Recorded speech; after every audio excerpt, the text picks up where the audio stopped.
அனைவருக்கும் வணக்கம். இது GK Shankar current affairs series. நான் ரேணுபிரியன் ஈஸ்வரன். நம்ம இன்னைக்கு கிளாஸ் பார்க்க போகிறது தமிழ்நாடு தென்னை நார் கொள்கை 2024 என்ற ஒரு டாப்பிக்கை நம்ம பார்க்க போகிறோம். அதாவது தமிழ்நாடு காயர் பாலிசி 2024. ஸோ அப்போ தமிழ்நாடு தென்னை நார் கொள்கை 2024 என்ற ஒரு டாபிக் பார்க்குறோம். இதில் இவங்க சொல்லியிருக்கூடிய ரொம்ப முக்கியமான ஒன்று என்ன அப்படின்னா, இது ஒரு எம்எஸ்எம்இ செக்டார் என்று குறிப்பிடுவாங்க. Micro small medium enterprises sector என்று நம்ம குறிப்பிடலாம். இந்த தென்னை நார் தொழில்துறை என்பது எம்எஸ்எம்இ செக்டார், சிறு குறு நடுத்தர தொழில்துறை என்று குறிப்பிடலாம். இதில் இந்த கொள்கையோட அடிப்படையான நோக்கம் என்ன அப்படின்னா, 3000 கோடி முதலீட்டை ஈர்த்தல், 3000 crore முதலீட்டை 2030 ஆண்டிற்குள் ஈர்த்தல் மற்றும் 60,000 வேலை வாய்ப்புகளை ஏற்படுத்துதல் என்பதுதான் இந்த கொள்கையோட நோக்கம். தமிழ்நாடு தென்னை நார் கொள்கை என்பதோடைய அடிப்படை இதுதான். இதை வச்சு தான் நமக்கு எக்ஸாமில் கேட்பாங்க. பேசிக்ஸ் இதுதான். அதுக்கப்புறம் இதில் என்ன ஃபீச்சர்ஸ் சொல்லியிருக்காங்கிறத பார்க்கலாம். தமிழ்நாட்டில் தென்னை நார் சார்ந்த தொழில் நிறுவனங்களின் நிலையான மற்றும் அனைவரையும் உள்ளடக்கிய வளர்ச்சியை ஊக்குவிப்பதற்கான தென்னை நார் கொள்கை 2024 ஆண்டு உருவாக்கப்பட்டது. தென்னை நார் கொள்கை 2024 ஆண்டு வெளியிடப்பட்டிருக்கிறது. இதை வெளியிடக்கூடிய அமைப்பு எது அப்படின்னா, எம்எஸ்எம்இ இண்டஸ்ட்ரி ஆஃப் தமிழ்நாடு என்று சொல்லலாம். சிறு குறு நடுத்தர தொழில் நிறுவனம் என்று நம்ம குறிப்பிடுவோம். இந்த நிறுவனம் தான், இந்த துறை தான் வெளியிட்டிருக்கிறது. தமிழ்நாடு தென்னை நார் கொள்கை 2024 ஜனவரி 4 வெளியிடப்பட்டது என்பது குறிப்பிடத்தக்கது. தென்னை நார் சார்ந்த தொழில் நிறுவனங்கள் எதிர்கொள்ளும் சவால்கள், போட்டிகளை உணர்த்தும் அந்த சூழல்களையும் தென்னை நார் சார்ந்த தொழில் நிறுவனங்களின் நிலையான மற்றும் அனைவரையும் உள்ளடங்கிய வளர்ச்சியும் உறுதி செய்யும் நோக்கில் இது அமைந்துள்ளது என்பதை குறிப்பிட்டிருக்காங்க. அதாவது இன்க்ளூசிவ் growth, சஸ்டெயினபிள் growth. இப்போ சஸ்டெயினபிள் இன்க்ளூசிவ் growth-ஐ உறுதி செய்கிற வகையில் இந்த இண்டஸ்ட்ரியில் கொண்டு வந்திருக்காங்க என்பது முக்கியத்துவம் வாய்ந்தது. டேக்கிள் தி சேலஞ்சஸ், சவால்களை எதிர்கொள்ளுதல் என்பதும் இதனுடைய முக்கிய அமைப்பாக இருக்கிறது. இதனுடைய அடிப்படை நோக்கங்கள், தமிழ்நாடு தென்னை நார் கொள்கை 2024 முக்கியமான நோக்கங்களில் 2030 ஆண்டிற்குள் 3000 கோடி முதலீட்டை ஈர்த்தல், 3000 crore investment within the year of 2030, 2030 ஆண்டிற்குள் என்று குறிப்பிடலாம். ஆல்ரெடி தமிழ்நாடு அரசு 1 trillion எக்கானமி என்ற ஒரு கோட்பாட்டை வச்சிருக்கு. அந்த 1 trillion எக்கானமி அச்சீவ் பண்ணுறதுல இது ஒரு கீ செயல்பாடாக இருக்கும் என்பதும் முக்கியத்துவம் வாய்ந்ததாக இருக்கிறது. நெக்ஸ்ட், தென்னை நார் தொழில்துறையில் 60,000 வேலை வாய்ப்புகளை 2030 ஆண்டிற்குள் உருவாக்குதல். தென்னை நார் தொழில்துறையில் 60,000 வேலை வாய்ப்புகளை உருவாக்குதல், இந்த தொழில் நிறுவனங்களுடைய தேவைகளை நிறைவேற்றுதல், இந்த துறையில் ஆராய்ச்சி மற்றும் மேம்பாட்டை ஊக்குவித்தல், ரிசர்ச் அண்ட் டெவலப்மெண்ட், R&D என்று சொல்லக்கூடிய ரிசர்ச் அண்ட் டெவலப்மெண்ட்டை உருவாக்குதல், ஈகோ ஃப்ரெண்ட்லியான, அதாவது சுற்றுச்சூழலுக்கு உகந்த இந்த உற்பத்தி பொருட்களை உருவாக்குவது என்பது இதனுடைய அடிப்படை நோக்கமாக இருக்கிறது. அது மட்டுமல்லாமல் நிறுவனங்களின் வளர்ச்சிக்கு உறுதி செய்வது மற்றும் தொழில் நிறுவன சங்கங்களின் கருத்துக்களை கேட்டறிந்து அதன்படி நடவடிக்கைகளை மேற்கொண்டு இந்த துறையின் வளர்ச்சியில் முதலீடு செய்து அனைத்து பங்குதாரர்களையும் பயன்பெற செய்தல். ஸோ அப்போ எல்லாரையும் இன்க்ளூசிவாக ஒருங்கிணைச்சு செல்லக்கூடிய ஒரு பாலிசியாக இருக்குது. துறை செயல்பாட்டில் முக்கியத்துவத்தை அளிப்பது என்பது இதனுடைய நோக்கமாக இருக்கிறது. இந்த மாதிரி இன்க்ளூசிவ் growth, கூட்டு அணுகுமுறை மூலம் இந்த தொழில்துறையின் தேவைகளை நிறைவேற்றுவது மற்றும் அதன் முன்னேற்ற இலக்குகளை அடைவதற்கான சொல்யூஷன்ஸை வழங்குவது, தீர்வுகளை வழங்குவது என்பது இந்த பாலிசியோடைய நோக்கமாக இருக்கிறது. அப்போ தென்னை நார் தொழில் கொள்கையுடைய முக்கிய சிறப்பம்சங்களை முன்னிறுத்தி அதனை ஊக்குவித்தல் என்பதும் இதனுடைய நோக்கமாக இருக்கிறது. உலகத் தரத்திலான மதிப்பு கூட்டு செய்யப்பட்ட தென்னை நார் பொருட்களின் வளர்ச்சியை ஊக்குவிக்க தென்னை நார் துகள் மற்றும் தென்னை நார் மதிப்பு கூட்டப்பட்ட பொருட்களுக்கான அதிநவீன ஆய்வகம் அமைத்தல் போன்ற செயல்பாடுகளை செய்திருக்கிறார்கள். ஸோ அப்போ டெக்னாலஜிக்கலி டெவலப்டு நிறுவனங்களை உருவாக்குறது என்பது ரொம்ப முக்கியத்துவம் வாய்ந்ததாக இருக்கிறது.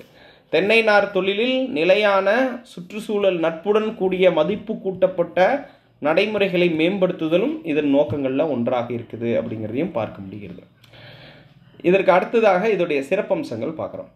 சிறப்பம்சங்கள் பார்க்குறதுக்கு முன்னாடி இந்த தமிழ்நாடு கயிறு பாலிசி என்று அழைக்கக்கூடிய தென்னை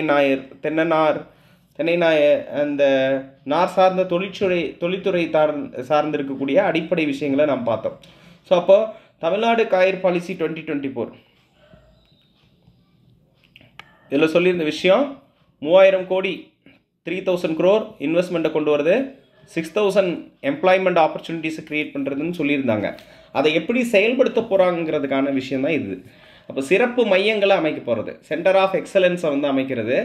அதுக்கப்புறம் டெவலப்பிங் த மார்க்கெட், சந்தையை விரிவாக்கம் செய்தல், இன்ஃப்ராஸ்ட்ரக்சர் ஸ்டெபிலிட்டி, உட்கட்டமைப்பை மேம்படுத்துவது, போட்டித்தன்மை மற்றும் தரக்கட்டுப்பாட்டை ஊக்குவித்தல், காம்படிட்டிவ்னஸ் அண்ட் குவாலிட்டி மேனேஜ்மெண்ட் இதை உருவாக்குதல், முதலீட்டை ஈர்க்கிறது, இன்வெஸ்ட்மெண்ட்டை வந்து ஈர்ப்பதற்கான நடவடிக்கைகளை செய்வது என்பது இந்த பாலிசியில் சொல்லியிருக்கூடிய முக்கியத்துவம் வாய்ந்த அம்சங்களாக இருக்குது. ஸோ அதில் ஃபஸ்ட்டு நம்ம எதை பார்க்க போகிறோம்னா முதலீட்டை ஈர்த்தல் தான். ஏன் அப்படின்னா இதுதான் தொடர்ச்சியாக டார்கெட் வந்து இவங்க சொல்லி அதுக்கான ப்ரீ பிளான் போட்டு அதுக்கான ஒர்க் ப்ரொசீஜரை ஒர்க் ஃப்ளோவை உருவாக்கியிருக்கக்கூடிய ஒன்று தான் இந்த இன்வெஸ்ட்மெண்ட் செக்டார். இன்வெஸ்ட்மெண்ட் செக்டார் இந்த காயர் இண்டஸ்ட்ரி என்று நம்ம குறிப்பிடலாம். அதுக்கு இவங்க சொல்லியிருக்கக்கூடிய முக்கியமான விஷயம் என்னென்னா சிங்கிள் விண்டோ சிஸ்டம் என்பது ஒற்றை சாளர முறை என்று நம்ம குறிப்பிடுவோம். ஒற்றை சாளர முறை அடிப்படையில் தொழில் முதலீட்டாளர்களுக்கான உகந்த சூழ்நிலை மற்றும் தென்னை நார் சார்ந்த தொழிலில் புதிய முதலீடுகளை ஈர்ப்பதை நோக்கமாக கொண்டு தேசிய மற்றும் சர்வதேச வர்த்தக அமைப்புகளுடன் கூட்டாமைக்கான ஒரு அடித்தளத்தை அமைத்தல் என்பதை குறிப்பிடுறாங்க. அப்போ partnership, to create partnership to achieve the industrial development in the field of coir industry. தென்னை நார் தொழிலில் சர்வதேச அளவில் குளோபல் லெவலில் அச்சீவ் பண்ணுறதுக்கான வர்த்தக அமைப்புகளை ஏற்படுத்துதல் என்பது ரொம்ப முக்கியத்துவம் வாய்ந்ததாக இருக்கிறது. அப்போ இந்த முயற்சிகளில் தென்னை நார் சார்ந்த தொழில்களில் இருக்கக்கூடிய குரோத்துக்கான புது வழிகளை கண்டறிதல், இனோவேட்டிவான ஐடியாஸை உருவாக்குதல், தென் குளோபல் லெவலில் இருக்கக்கூடிய நாலேஜை கிளைம் பண்ணுறது, உலகளாவிய அறிவை மேம்படுத்தி கொள்வது என்பது இதில் சொல்லியிருக்கக்கூடிய விஷயமாக இருக்கிறது. அப்போது இந்த துறை சார்ந்த தொழில்துறையில் நிலையான அனைவரையும் உள்ளடக்கிய வளர்ச்சியை ஊக்குவிப்பதாக இந்த கொள்கை அமைந்திருக்கிறது. இவங்க அடிக்கடி சொல்லக்கூடியது சஸ்டைனபிள் அண்ட் இன்க்ளூசிவ் உள்ளார்ந்த வளர்ச்சி, நீடித்த மற்றும் உள்ளார்ந்த வளர்ச்சி அப்படின்னு நம்ம குறிப்பிட்டிருப்போம். இந்த எஸ்டிஜின்னு கூட நீங்கள் கேள்விப்பட்டிருப்பீங்க. சஸ்டைனபிள் டெவலப்மெண்ட் கோல்ஸ் என்பது 17 கோல் இருக்குது. 2015 எஸ்டிஜி உருவாக்கப்பட்டது, 17 கோல் இருக்குது, 2030க்குள்ளார அடையணும் என்று குறிப்பிட்டிருப்பாங்க. இதில் இண்டஸ்ட்ரியல் இனோவேஷன் என்ற ஒரு கோலும் இருக்குது. தொழில்துறை சார்ந்த முதலீடு அப்படிங்கிறதும் இதில் ஒரு இலக்காக அமைந்திருக்கிறது என்பது முக்கியத்துவம் வாய்ந்ததாக இருக்குது. ஸோ அதற்கு அடுத்தது சிறப்பு மையங்களை அமைக்குது. சென்டர் ஆஃப் எக்ஸலன்ஸ் அமைச்சு இந்த காயர் ப்ராடக்ட்ஸை, தென்னை நார் பொருள்களை, உற்பத்தி பொருட்களை சந்தைப்படுத்தக்கூடிய நடைமுறைகள் எப்படி இருக்குங்கிறத பற்றி பேசுகிறாங்க. அப்போ தென்னை நார் துகள்கள், தென்னை நார் சார்ந்த மதிப்பு கூட்டப்பட்ட பொருட்களுக்கான பிரத்யேகமான சிறப்பு மையங்களை உருவாக்குதல் என்பது முக்கியத்துவம் வாய்ந்தது. இந்த மையங்களுடைய புதிய மதிப்பு கூட்டப்பட்ட தயாரிப்புகளுக்கான ஆராய்ச்சி, விவசாயம் மற்றும் தோட்டக்கலையில் இருக்கக்கூடிய மண்ணில்லா ஊடக பயன்பாடு, புத்தொழில் மற்றும் புதிய மதிப்பு கூட்டப்பட்ட பொருட்களின் பயன்பாடு, தென்னை நார் சார்ந்த தொழில்களின் போட்டித்தன்மை ஆகியவற்றை மேம்படுத்துதல் இதோடைய முக்கியத்துவம் வாய்ந்ததாக இருக்குது. அப்போது இந்த தென்னை நார் சார்ந்திருக்கக்கூடிய துகள்கள் எதற்கு அதிகமாக பயன்படுது அப்படின்னு சொல்லிட்டு இதில் குறிப்பிடும்போது Tamil Nadu coir business development corporation என்ற ஒரு அமைப்பு இருக்குது. இது வந்து ஆகஸ்ட் 5, 2022 தமிழ்நாடு அரசால் இன்கார்பரேட் பண்ணிக்கிட்டாங்க, இணைத்து கொள்ளப்பட்ட ஒரு நிறுவனம். ஸோ அதுக்கு பேர் டிஎன் காயர்னு சொல்லுவாங்க. அந்த அமைப்போட பேரே இதுதான். காயர் பிஸ்னஸ் டெவலப்மெண்ட் கார்ப்பரேஷன் அப்படின்னு சொல்லுவாங்க இந்த அமைப்பு. இந்த அமைப்பை சார்ந்தவர்கள் என்ன சொல்கிறாங்கன்னா, கிட்டத்தட்ட 56% தென்னை நார் என்பது இந்த மாதிரி தோட்டக்கலை துறையில், விவசாயத்துறையில் பயன்படக்கூடியதாக இருக்கிறது என்று சொல்கிறாங்க. எனவே இந்த ஆப்பர்ச்சுனிட்டியை சரியாக பயன்படுத்தி கேபிட்டலைஸ் பண்ணணும், எவ்வளோ மேக்ஸிமைஸ் பண்ண முடியுமோ இந்த பிஸ்னஸை மேக்ஸிமைஸ் பண்ணுறதுக்கான ஆப்பர்ச்சுனிட்டியை கிரியேட் பண்ணுறாங்க அப்படிங்கிறத பார்க்க முடியுது. அப்போ தென்னை நார் சார்ந்த தொழில்களில் போட்டித்தன்மையை ஏற்படுத்தணும், காம்படிட்டிவ்னஸை ஏற்படுத்தணுங்கிறதா விஷயம். நெக்ஸ்ட் வந்து மார்க்கெட் எக்ஸ்பான்ஷன், சந்தை விரிவாக்கம். அப்போ internal as well as international. அப்போ inter state as well as international லெவலில், உள்நாடு சர்வதேச சந்தை அளவில் இதை மேம்படுத்துவதற்கான ப்ரொசீஜர்ஸை வந்து வகுக்கிறாங்க. உள்ளூர் சர்வதேச சந்தை வாய்ப்புகளுக்கான இந்த நிறுவனங்களுக்கான ஆப்பர்ச்சுனிட்டிஸை உறுதி செய்வதற்காக இவர்கள் எக்ஸிபிஷன் நடத்துகிறாங்க, கண்காட்சிகள் நடத்துகிறாங்க. கண்காட்சிகளில் அந்த இன்னோவேட்டிவ் ப்ராடக்ட்ஸை மக்களுக்கு கொண்டு போய் சேர்க்குறாங்க. சமச்சீர் தொழில் மயமாக்கல், equal industrialisation, equal development, diversified development, அதாவது அனைவருக்கும் சமபங்கு உருவாக்கப்பட்ட மேம்பாட்டை உருவாக்குவது இதனுடைய நோக்கமாக இருக்கிறது. சுழல் பொருளாதார நடைமுறைகள், சுற்றுச்சூழலுக்கு உகந்த ஏற்றுமதி வாய்ப்புகளை உறுதி செய்தல் என்பது இதன் மிக முக்கியமான நோக்கமாக இருக்கிறது. நெக்ஸ்ட் புவிவிரிப்பு போர்வை அப்படின்னு வந்து சொல்கிறாங்க, கார்பெட்ஸ் தான். அப்போ ரெட் கார்பெட் மாதிரியான இடங்களில் இந்த தென்னை நார்களை அதிக அளவில் பயன்படுத்துவதன் மூலம் இதுக்கான மார்க்கெட்டை நம்ம விரிவாக்கம் செய்யலாம் அப்படிங்கிறதையும் சொல்லியிருக்காங்க. ஸோ இது வந்து ரொம்ப முக்கியத்துவம் வாய்ந்ததாக இருக்கிறது. அதுக்கப்புறம் இன்ஃப்ராஸ்ட்ரக்சர் டெவலப்மெண்ட், உட்கட்டமைப்பு மேம்பாடு அப்படிங்கிறது தேவையான உட்கட்டமைப்பு வசதிகளை வழங்கிட கிடங்குகளை நிறுவுதல், குழு மேம்பாடு மற்றும் தென்னை நார் சார்ந்த தொழில்கள் இருக்கக்கூடிய வளர்ச்சி பாதையை மேம்படுத்தல் என்று சொல்கிறாங்க.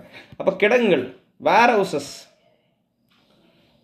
ஹவுசஸை வந்து நிறுவுறது என்பது ரொம்ப முக்கியத்துவம் வாய்ந்ததாக இருக்கிறது. போட்டித்தன்மை மற்றும் தரக்கட்டுப்பாடு என்ற அடுத்த ஒரு இடத்துல நம்ம பார்க்குறோம். தரக்கட்டுப்பாட்டு நடைமுறைகளை மேம்படுத்துவதற்கு சிறப்பு செயல்முறைகளை அவங்க வச்சுருக்காங்க.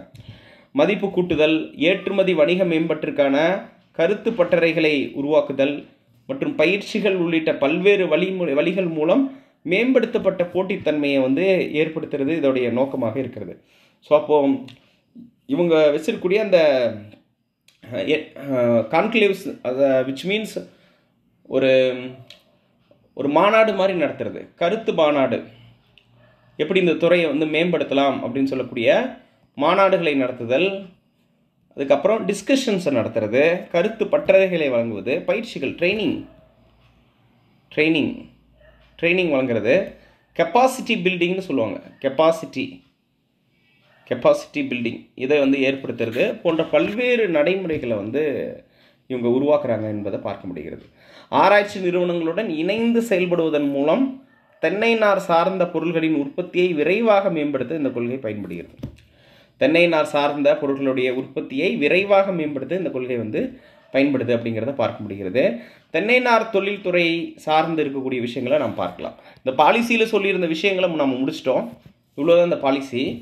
ஆனால் இந்த தென்னை நார் தொழில்துறையில் என்னெல்லாம் இருக்குதுன்னு சொல்லிட்டு பாலிசியில் எக்ஸ்பிளைன் பண்ணியிருக்காங்க. தமிழ்நாட்டில் 4.46 லட்சம் ஹெக்டேர் பரப்பளவில் தென்னை பயிரிடப்படுகிறது.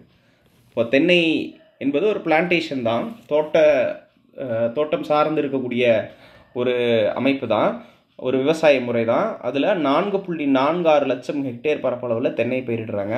தமிழ்நாட்டில் ஒரு ஹெக்டேர் பரப்பளவில் 10,484 தேங்காய்கள் உற்பத்தி செய்யப்படுகிறது. இந்த துறையில் பார்த்திங்கன்னா 5,331 கோடி மொத்த முதலீடு செய்யப்படுகிறது. தென்னை நார் தொழிலுடைய நிகர மதிப்பு பார்த்திங்க அப்படின்னா 5,368 அப்படிங்கிறதையும் பார்க்க முடிகிறது. தென்னை நார் தொழிலில் இருக்கக்கூடிய அந்த ஏற்றுமதி துறையோட மதிப்பு பார்த்திங்கன்னா 20,186 கோடி அளவுக்கு இங்கே பிஸ்னஸ் நடக்கிறதுக்கான ஆப்பர்ச்சுனிட்டி இருக்குது அப்படிங்கிறதுக்கான பாசிபிலிட்டியை பார்க்குறாங்க. அது மட்டும் இல்லாமல் தேசிய அளவில் தென்னை நார் வாரியம் உருவாக்கப்பட்டிருக்கிறது. 1953ஆம் ஆண்டு தேசிய அளவில் தென்னை நார் வாரியம் உருவாக்கப்பட்டது என்பது முக்கியத்துவம் வாய்ந்ததாக இருக்கிறது. தமிழ்நாடு தென்னை நார் தொழில் மேம்பாட்டு கழகம் என்ற ஒரு கழகம் வந்து உருவாக்கப்பட்டிருக்கிறது. ஆகஸ்ட் 5, 2022 இது கோயம்புத்தூர் மாவட்டத்தில் உருவாக்கப்பட்டது, கோயம்புத்தூரை தலைமையிடமாக கொண்டு உருவாக்கப்பட்டது என்பதை பார்க்க முடிகிறது. இது உருவாக்கப்பட்டது கிடையாது, ஏற்கனவே இது ஒரு தனியார் நிறுவனமாக இருந்துச்சு, பிரைவேட் நிறுவனமாக. ப்ரைவேட் நிறுவனமாக இருந்துச்சு. இதுக்கு ஒரு அசிஸ்டண்ட்டாக ஒரு அடிஷ்னல் சப்போர்ட்டாக தமிழ்நாடு அரசு ஃபங்க்ஷன் ஆகிட்டுருக்கு. அப்போ தமிழ்நாடு அரசு வந்து இதை வந்து இணைத்து கொண்ட நாள் தான் ஆகஸ்ட் 5, 2022.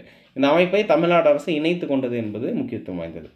முடிவுரையாக தென்னை நார் கொள்கை 2024 கிராம பொருளாதார முன்னேற்றத்தை மிகுந்த சிரத்தையோடு செய்கிறது.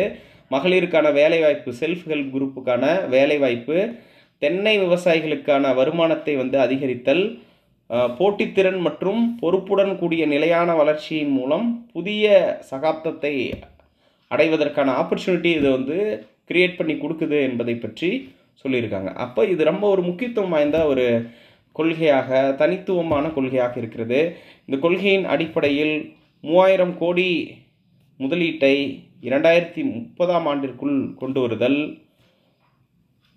60,000 வேலை வாய்ப்புகளை உருவாக்குதல், சென்டர் ஆஃப் எக்ஸலன்ஸ் என்பதை உருவாக்குதல், capacity building, global level competitor, sustainable and inclusive development போன்ற சிறப்பம்சங்களை வச்சுருக்கு.